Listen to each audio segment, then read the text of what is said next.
Ukraina terus berupaya melakukan perlawanan bagi Rusia yang hingga saat ini memperluas invasinya. Salah satu upaya yang dilakukan baru-baru ini menghancurkan konvoi tank bebek duduk Rusia. Dalam video yang beredar di media sosial, konvoi awalnya berjalan lancar sampai pada saat konvoi tank hancur karena diledakkan oleh Brigade Mekanik ke-54 Ukraina menggunakan drone dari udara. Serangan bom bertubi-tubi terjadi di sebuah jalan yang di sampingnya seperti banyak padi disebut pedesaan. Rusia nampak mempercepat jalan tanknya namun usaha itu gagal. Brigade Mekanik ke-54 Ukraina tidak menghentikan serangan dan terus mengincar kemanapun laju tank Moskow. Putin pun mendapat kerugian besar atas peristiwa tersebut.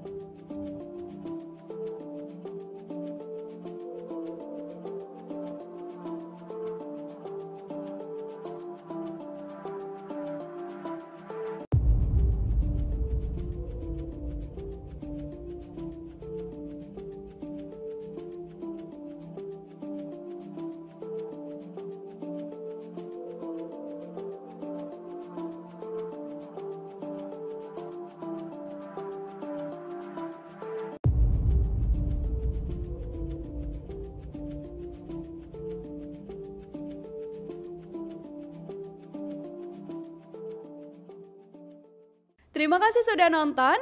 Jangan lupa like, subscribe, dan share ya.